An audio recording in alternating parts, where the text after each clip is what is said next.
Good morning, good afternoon, and good evening, wherever you are in the world. As John just said 2 minutes ago, welcome along to this webinar today. This is going to be a fast and furious webinar as we take you through a beginner's guide to business relationship management. Thank you so much for coming along today and attending. It's great to see so many of you on the webinar today. It's exciting. I hope that we can give you as much value as we possibly can in the next 30 to 40 minutes. So I think from a timing point of view, we'll be running at about 35 minutes. So with that, let's get going.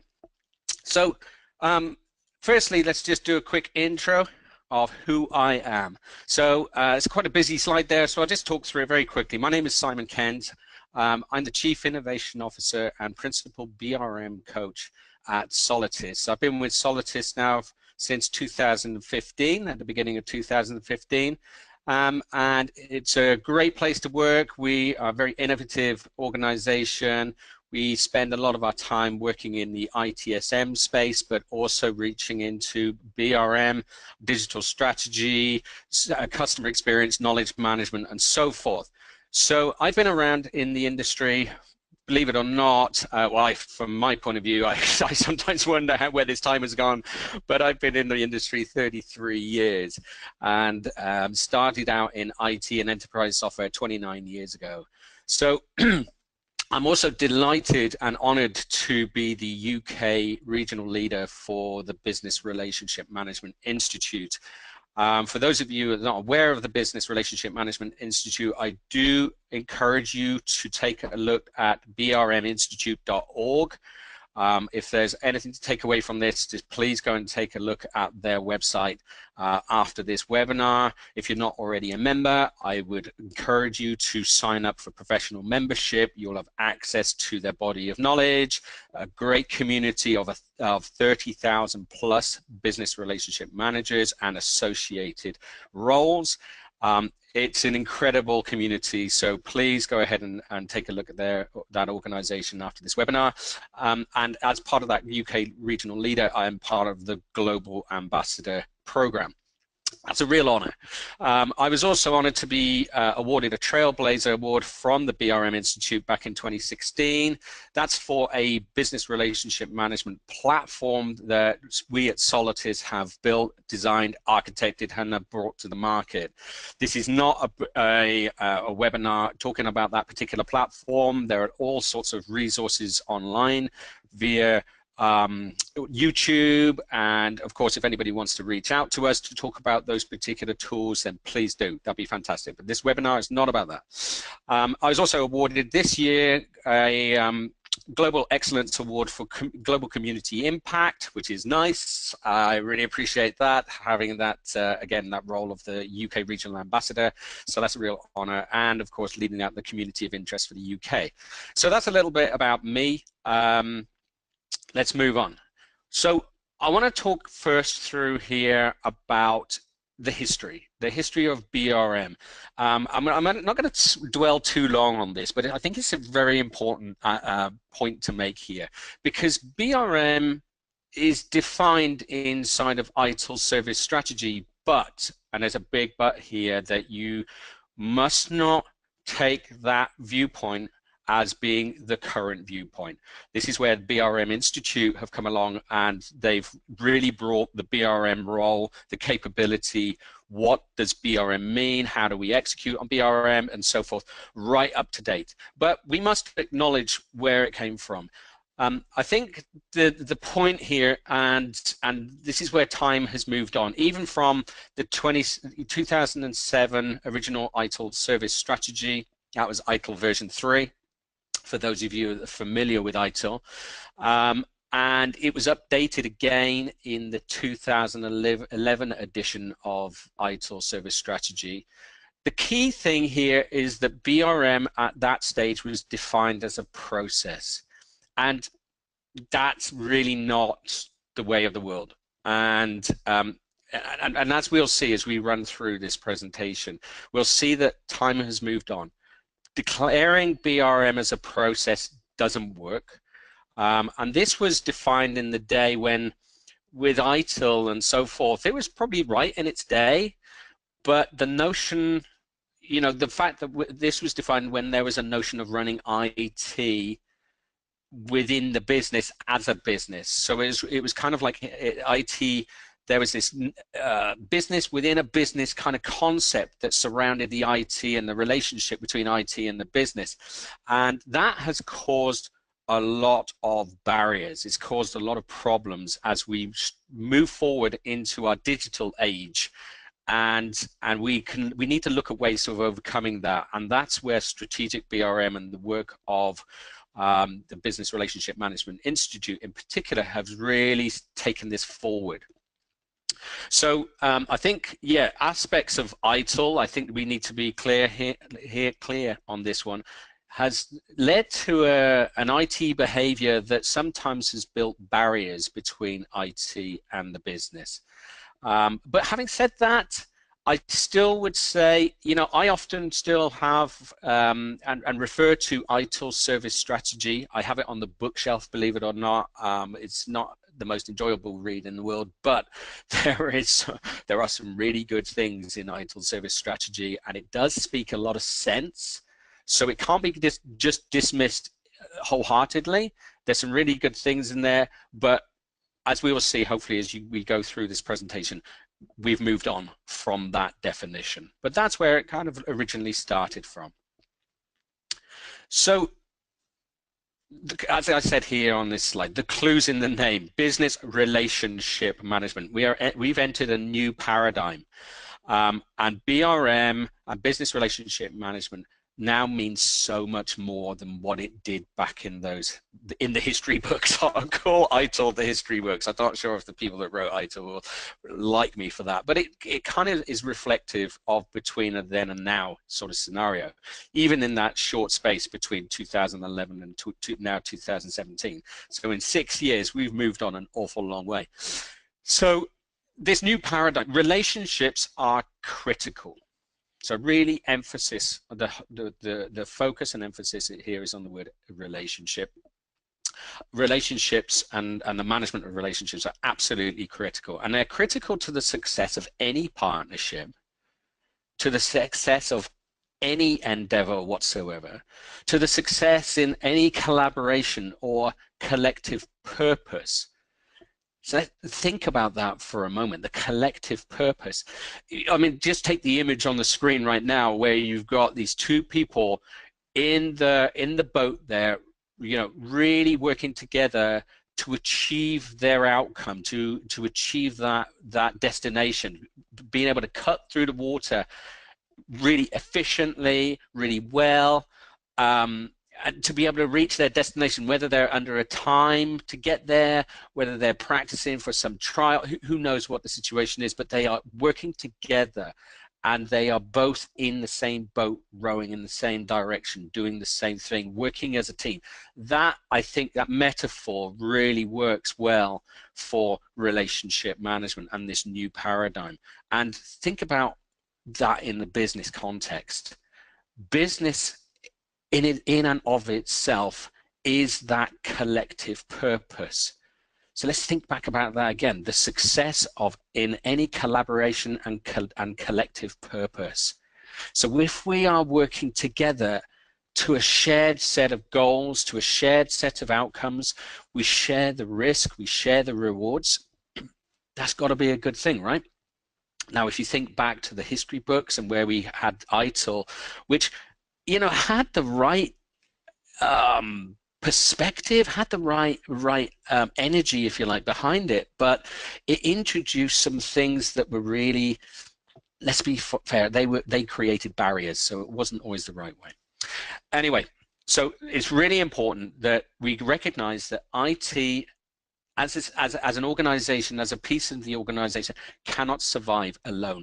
It has to figure out this relationship problem, and business relationship management is that new paradigm that will be the savior. So what is BRM? BRM is a multifaceted role, okay? And I define it there as a role. It is also a capability. So there's two things to consider here. BRM as a capability, BRM as a role. This particular slide really focuses on BRM, the role. And there's a bunch of metaphors that we use around BRM as a role. The primary one at the top of the screen there, orchestrator. This is basically akin to the conductor in an orchestra. Okay, think about that for a moment, where you've got a whole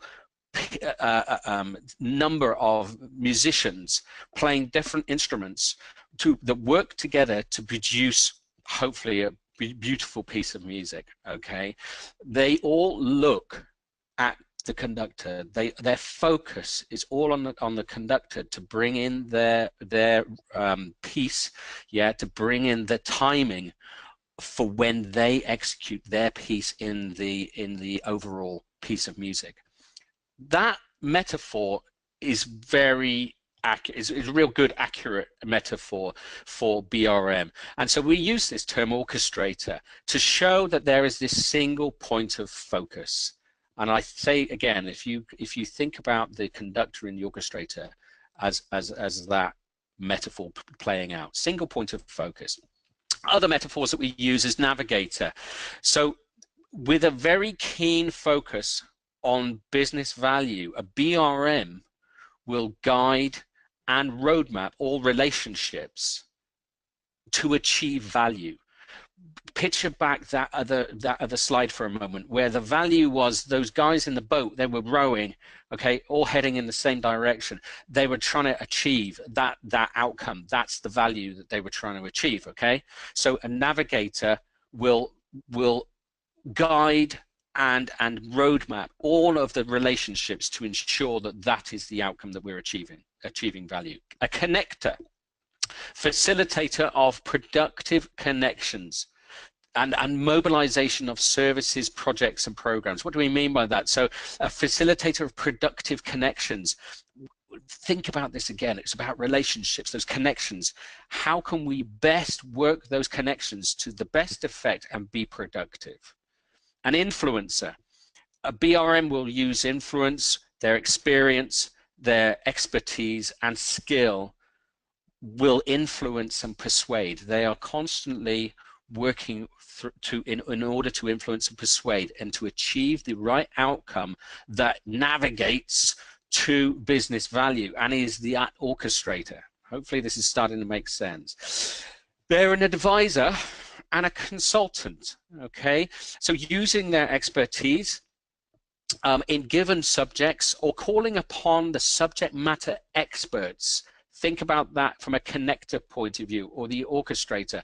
The conductor doesn't necessarily know how to play a particular instrument, you know, totally in a proficient, expert way, but they know the right people to pull into the orchestra to make that piece of music absolutely beautiful. Okay, that's the same as the BRM. And so they pull upon the subject matter experts to advise and consult. And if they have the appropriate skills and expertise, they will advise and consult themselves. They are a co-creator and change agent, an agent of change. I love that term.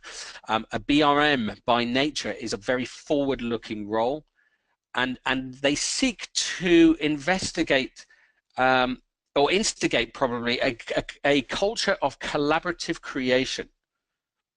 And so collaborative creation, we're working together, remember, we're working to achieve an end, and that collaborative creation and continuous change, again, in the pursuit of business value. And finally, there we've got coach and mentor. And I say, and I've spoken to a number of BRMs, well, I say a number, I've spoken to a lot of BRMs over the past couple of years, but in recent times, there's been a number that have really come to my attention because they are taking on that coach and mentor role.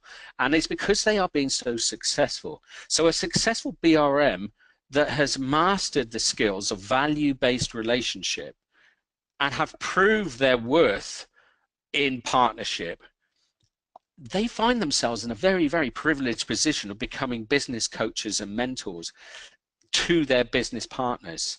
So, and this goes back to then the co-creator, because in that role, they start then co-creating strategy.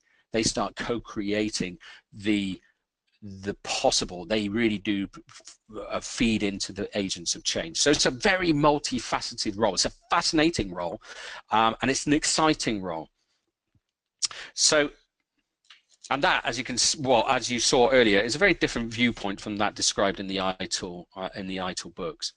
So, if somebody is undertaking this role, what are the core competencies and skills needed by a BRM? I've listed them down here. There may be more, but these are the 5 that really stick out for me, which is business IQ, biz IQ, as I've shortened it there.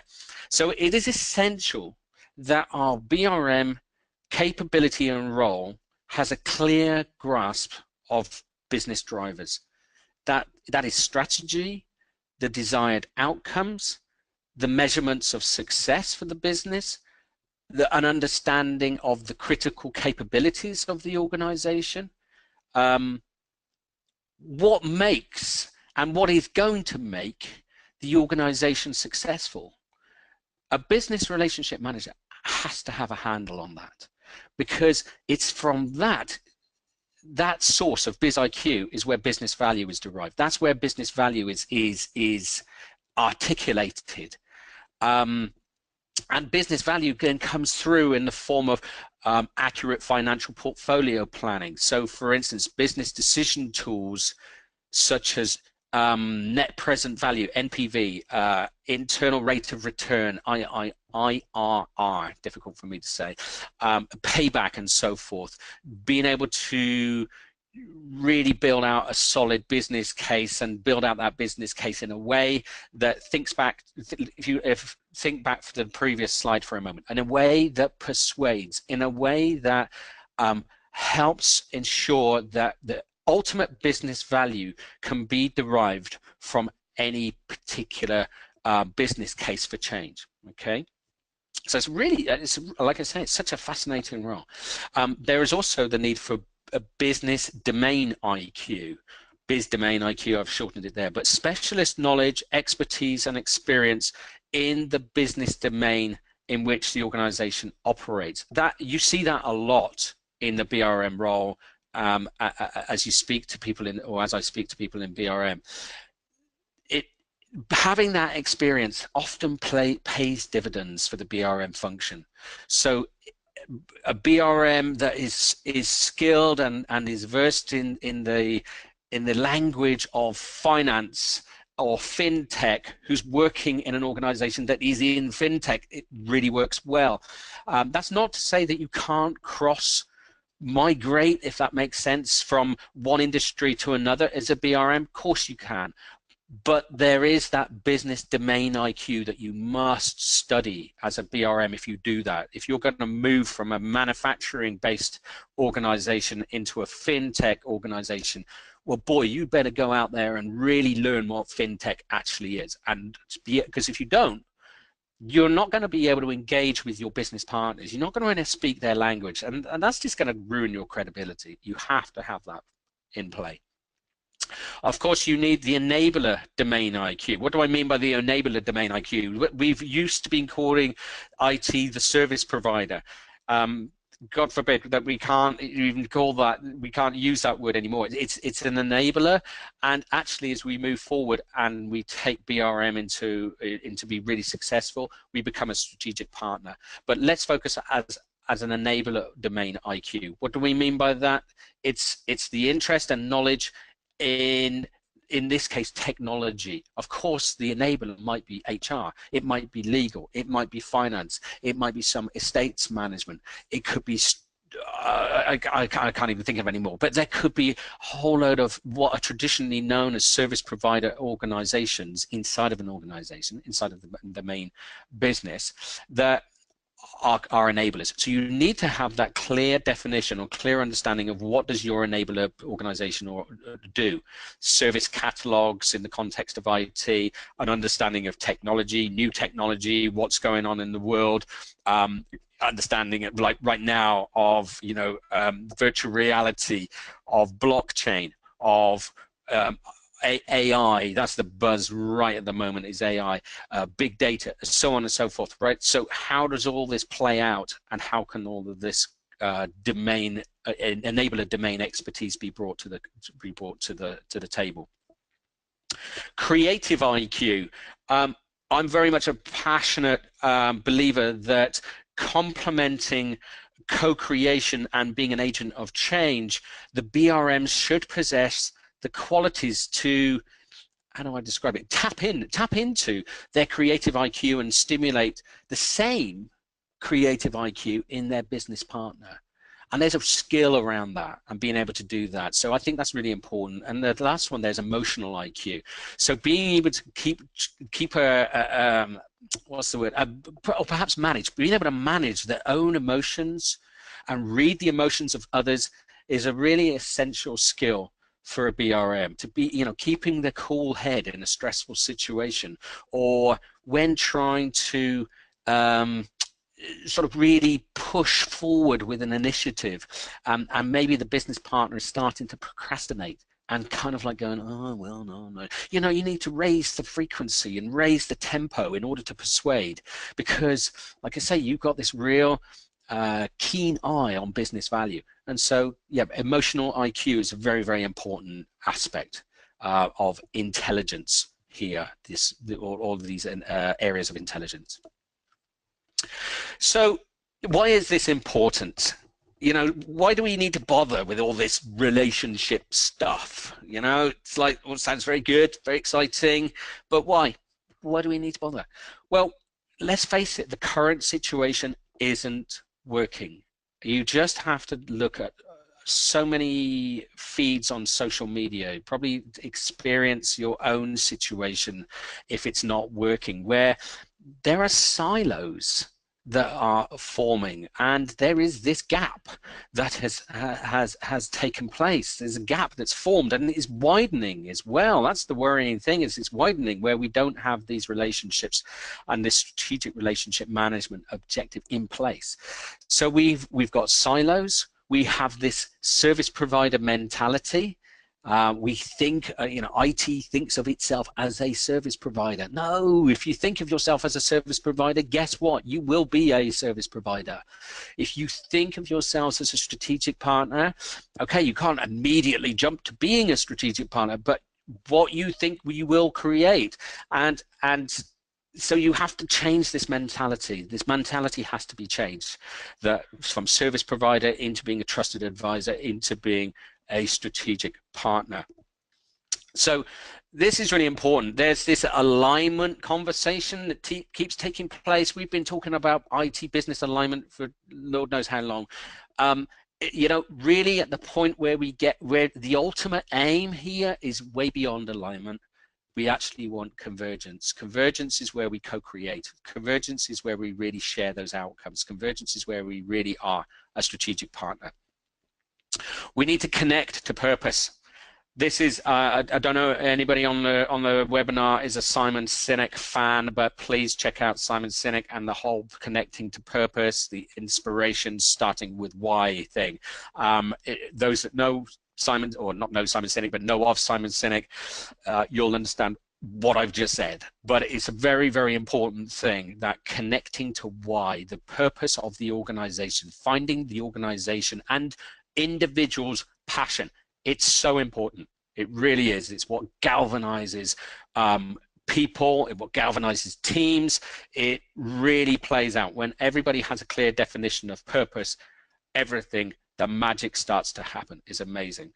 We need to become that strategic partner, and we need to co-create digital. I'm going to come back to that in a few slides' time, but let's just park that one in our minds and throw it in our back pockets. That co-creation of digital is so important. Digital strategy. I will be coming back to that. So this is why we need this. We've got this gap. Okay, this gap exists, and this is insane. If we can keep working with this gap, IT will get left behind. The only role for IT, if that gap remains, is that IT will just keep the lights on. Full stop. That's it. And if you're just keeping the lights on, anybody can keep the lights on, really. Let's face it. So there has to be a much greater aspiration than just keeping the lights on. And that comes to that co-creation of digital strategy. I'll come to that. This is an interpretation of the business relationship maturity model from the Business Relationship Management Institute. Okay, I haven't used their exact maturity model on this screen here. Excuse me. I haven't used their exact model here because there's a lot of detail around their model, and I didn't want to talk all the way through it. But the core elements are this maturity level. And I've plotted this against an investment. And I don't mean investment just in money. I mean investment in time. I mean an investment in a way of thinking, a perspective, an investment of energy, an investment. Yes, there will be budget involved. There has to be. There has to be an element of an investment from a financial standpoint. But it will pay dividends. It really will. So we have this this maturity level from level 1 ad hoc all the way through 2, 3, 4, 5, as you can see there, up to strategic partner at level 5. Now, I'm just going to talk back to ITIL just for a minute. If you were just doing the ITIL thing, okay, that's the wrong term to use, doing the ITIL thing. I know that, but that's the way the world sees it. Ooh, we've done ITIL. We should be, you know, we should be brilliant. We should be this strategic partner. We should be recognized for our value that we're giving. No, you will be, but you will be no greater than a service provider. It's great being a service provider. Excuse me. In fact, being a service provider is an essential step to being a trusted advisor, to being a strategic partner. You can't just jump from ad hoc to strategic partner in one jump. It doesn't work. It's a progression. It's a journey. Okay, but if you were just wedded to ITIL and what ITIL professes, you will get no further than being a service provider, and that's a risky thing. That's a risky place to be. So you'll see some terminology here as well, because the language that we use, we need to be very mindful of. Customer, as we move up the scale, excuse me, we become partner. Alignment becomes convergence. It's not just a change of name, it means a heck of a lot of other things behind, but I'll just paraphrase it for now. The business, how many organizations, oh my goodness, who they're in IT and they refer to their business partners as the business, as if they're not part of the business. Think about that metaphor or that slide where the people were sat in the same boat together. Really? Well, one's the rower, whereas the person behind is not the rower? That doesn't make any sense. It's insane. So the business becomes our business. It's collective. We're together. Business strategy and IT strategy. What? So the two different strategies. So we got, oh, okay, hang on a second. We got business strategy and IT strategy. That's interesting.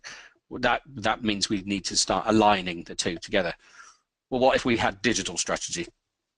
Maybe that's what we should be looking towards. Okay. Maybe out of that we will then share outcomes. Out of that we will share the risks together. We're working in partnership. So this is the maturity model of aspiration, okay? This is where we need to move. We need to move everybody from ad hoc, order taker, service provider, then into trusted advisor, then into strategic partner. Excuse me, I do apologize, I got a tickle in my throat. So let's move on. Why is BRM so important now? Okay, I've already alluded to this several times, but this is time critical. I'm sure you're all going to know what I'm going to say next. That why is BRM so important? Why is it so important for the technology folks on the call? It's critical. It is time critical. It's because of digital, okay? Digital strategy. It is because of innovation. Innovation is clear, absolutely clear, that is the catalyst and the key to success. Okay, it's essential that we have the appropriate innovation in place. Okay, now BRMs, and there are several articles around that I've been reading, in fact probably for the last 2 to 3 years, where some real good thought leaders out there are saying, look, and I'm going to say it again, that BRMs are the leaders of digital strategy creation and innovation. It's continuous change. Remember those slides earlier, change agent, being connected, being that incredible IQ of knowing the business IQ, knowing the the business domain IQ, knowing what is valuable to the business, for our business, knowing how to create and being able to deal with the emotional IQ, knowing what the enabler IQ is, knowing the business, the enabler domain expertise, bringing this all together, that orchestrator, that navigator. You can tell I'm quite passionate about this because I'm such an evangelist, but it's so important. There has never been a more critical time for business relationship management. Never. Okay, if as a business relationship manager, as an orchestrator, as a coach, as a connector, as an advisor, as a co-creator, oh boy, BRM is the essential piece of this puzzle that will drive innovation. Okay, remember, BRMs are not the saviors of the universe. They don't know everything. They can't possibly know everything. They're the orchestrators, they're the connectors, they're the people that connect and pull in the subject matter experts. Okay, so that's really, really important. Just to emphasize there's a quote that I lifted from Forbes. It's an article from Forbes online magazine, June 2017. The article was entitled "Why Companies Must Align Innovation Strategy with Business Strategy." There's that align word again. Oh my goodness, horrible. Okay, but we can't help it. I can't help what Forbes write. Okay, but the point being there that innovation and business is connected, is completely intertwined. I think that statement at the top is better. Technology is no longer viewed as just a way of keeping up with trends and competitors. It is now viewed as a key driver of innovation. Innovation, technology. The two words go together.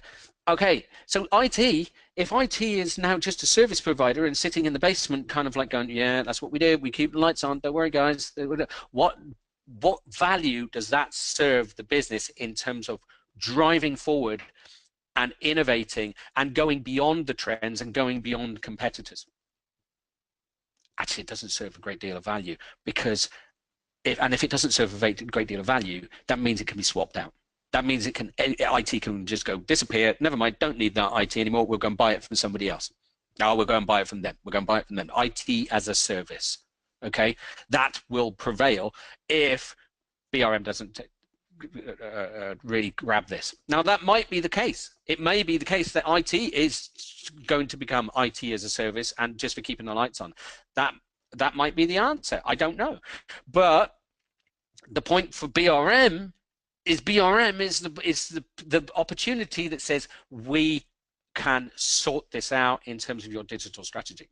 Okay, so this is a really exciting time for the business relationship management profession.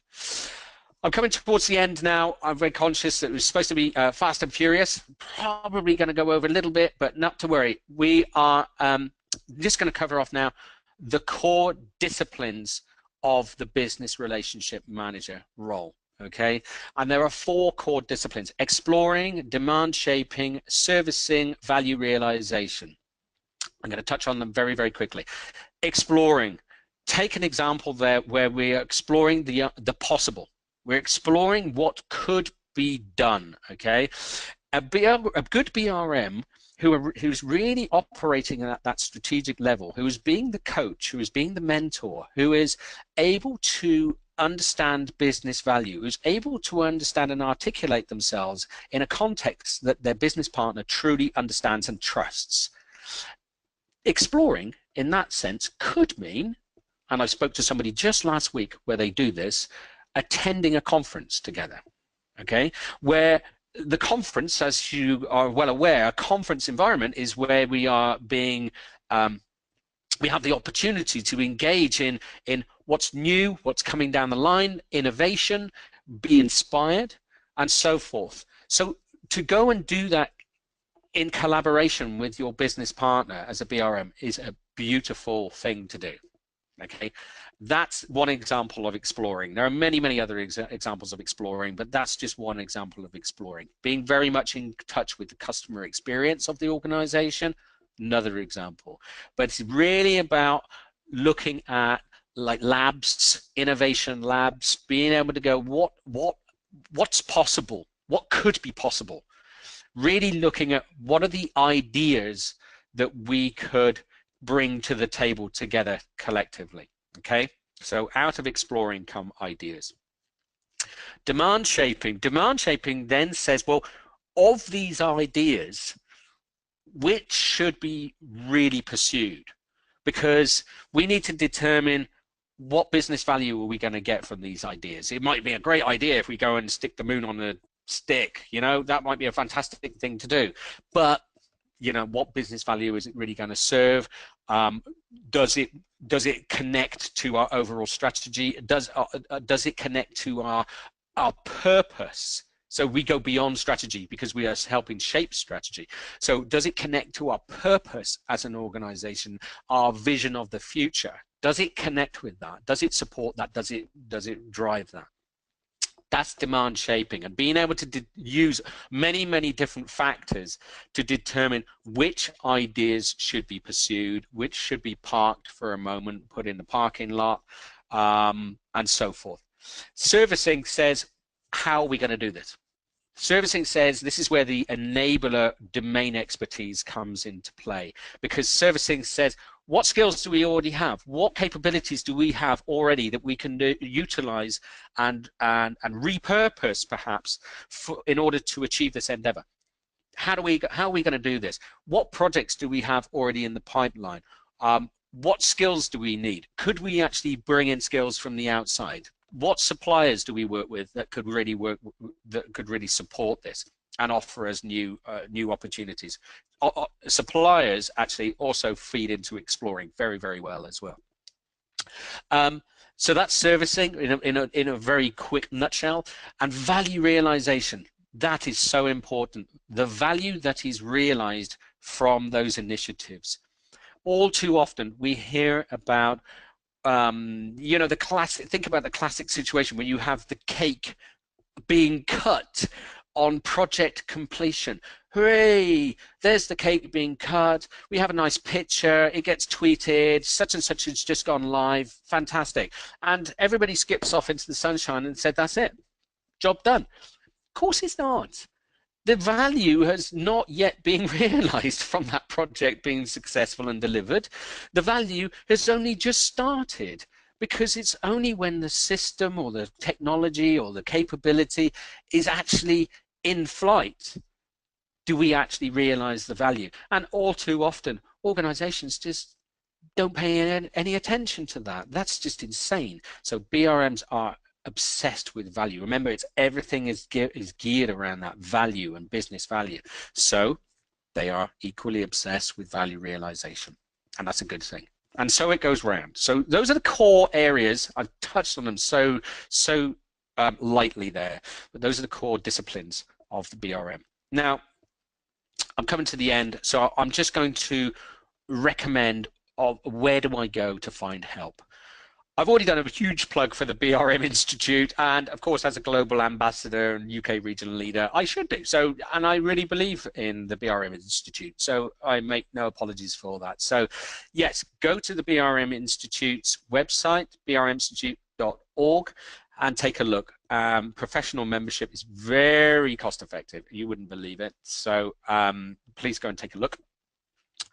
There you will find a community, a great body of knowledge, and they hold some outstanding events as well. You can read all about that on the Business Relationship Management Institute's website. APMG International, now they are the governing body for the associated examination, for the training and examination qualifications that have come out from the Business Relationship Management's body of knowledge. This is BRMP, the Business Relationship Management Professional Examination, and CBRM, which is the Certified Business Relationship Manager. There are also other offerings in the pipeline, so watch this space for 2018. So APMG if you want to find out where can I go to get this training, this certification, your good start would be APMG. Coaching on the bottom left here. I said a BRM becomes a coach and a mentor, but I'm also a big believer that every coach needs a coach. That's a really important thing, okay?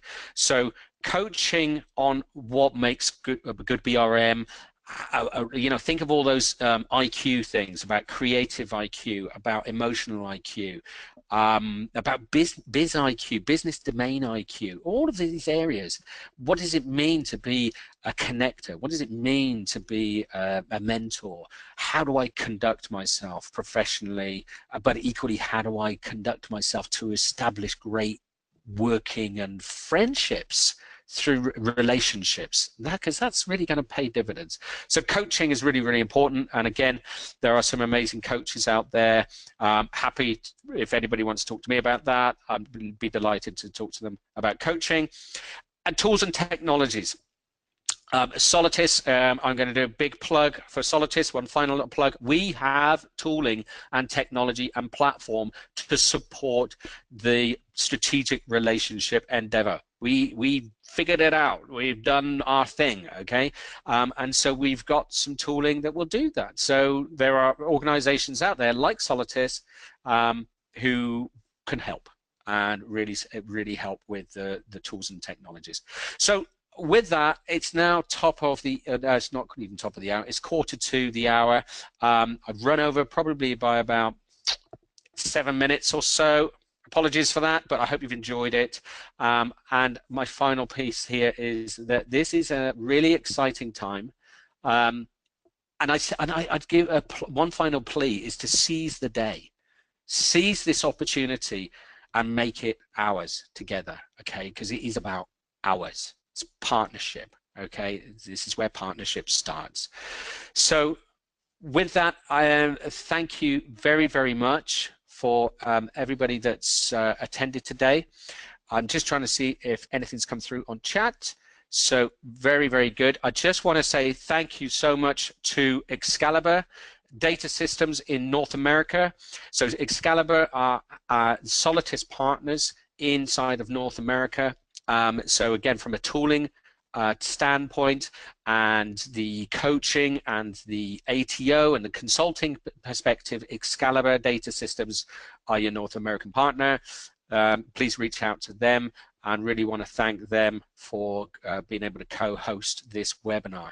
So with that, I'm just going to double check we've got everything done, but yeah, I think we're done. There's no questions coming through, so that's wonderful. Happy with that. Just want to double check. I don't want to. Okay. Oh, thank you for a couple of feedbacks on the questions. So thank you very much for that. But no specific questions. So thank you, everybody. Wishing you all the best. Cheers for now.